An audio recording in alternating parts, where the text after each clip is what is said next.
when people pity me just because I'm single.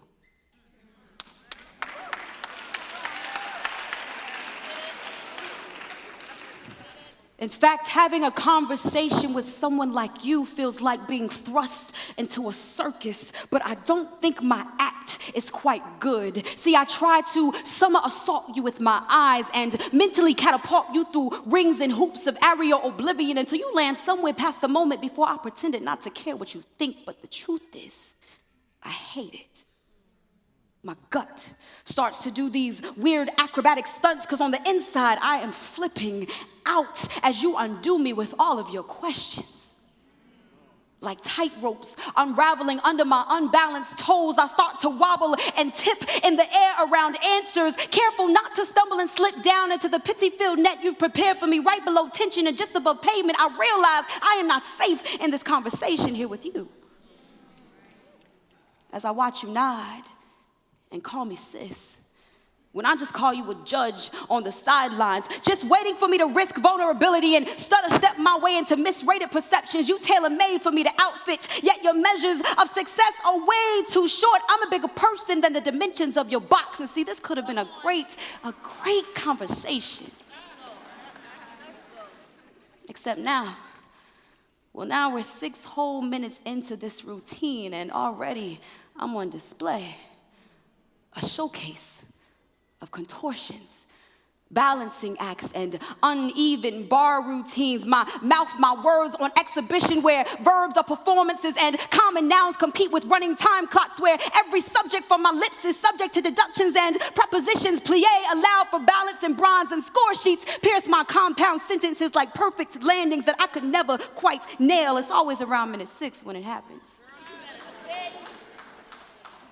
When you judge and start to tally up the marks of my life and determine you can never call me a champion. No, champions are adorned with distinct accessories.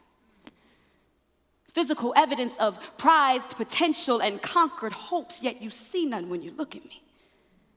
So you start to wonder, how is it that her talents and gifts have taken her all over the world, yet she's never seemed to have won herself a ring? Not even a tan line from where one used to be. And where are her trophies? No trophies to comfort my collarbone or hold close in my arms, pressed tight against my chest. No tiny gold and silver barrettes and bows or baby blue onesies, the color of American dream, captured in wallet size or framed in a 5x7 to light up your eyes and adjust my score. I stand here alone in front of you. Without the spoils of your unconquerable fairy tales and time-stamped glory past due, undelivered by the composure of my manner and the contents of my womb, the answer is no. I am not married, and there are no children, and you feel sorry. And once again, I feel like I failed at something. Your pity begins with a question and always ends with projection, so much so that I just want to run when I see you coming. And I hate that I want to run, that I'm not stronger than the uneasiness that grips the back of my eyelids and chokeholds the lining of my stomach after 5 minutes with you. I'd rather race through those doors than be your project or your leper of a woman made from an avalanche of fictitious impurities that you think all men must be running from when I'm not even falling. I don't want to endure any more of your prayers for me and my unladylike resting face told that I should smile just a little bit more, and maybe that's why. Maybe my accomplishments... Maybe my accomplishments and success are the reason for this unfortunate situation that intimidates the boys. Maybe I'm not winning because I'm just too busy living. I do not desire another diagnosis turned prayer, another down-turned smile, awkward moment. Oh, baby, he's coming. Presumptuous, invasive encounter with you when you have absolutely no idea. Come on. No idea how vulnerable I am. No idea of the rehearsed responses I create just to avoid anxiety and make this talk as painless as possible, though it will never be enjoyable for me and you will never know how we've lost each other as soon as you cross that line, and you'll never know how much I blame you. All because it's easier to swallow than the reality that my reactions to you are really just a symptom of my own unbelief. I mean, how could you know that right before my conversation with you, there was a conversation with a doctor who expressed her concern over my age and my ovaries? While I wait on God, she inquired, Meladee, do you have a plan? You couldn't have known the emptiness I felt in the pit of my stomach as my shaking voice replied, no, I don't have one. And the silence that creeps between us as the words high risk collided with my watery eyes. And I wish that in that moment I heard God screaming his love, raising his hand to proclaim Jeremiah 29:11 over my life. I wish that I heard his all-powerful voice in my ear, but instead I heard my own cracking with doubt as I folded under pressure like origami in the hands of a toddler still feeding on milk. Know this.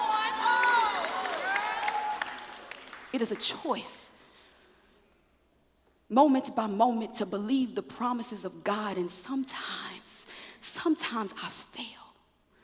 Sometimes I choose to wear the fear that hangs in the back of the closet of my mind, way behind my starched, crisp, God is enough tailored suit and the it is well high heels that I only put on for you, when I'd rather just be real and admit that this gets hard. And sometimes I need you. I need you to remind me that our God is sovereign, and that he grants unshakable peace, that his immeasurable love is better than life, better than things that were never designed to bring eternal joy, that he comforts and sustains us on our weakest day when our faith is paper mache and we can't see past our own pain or Instagram or the voices in our own heads, that his promises remain true no matter the circumstance. And what we need isn't more stuff to fill voids, but more intimacy with our Father and a posture to delight and enjoy him, because he is just that good.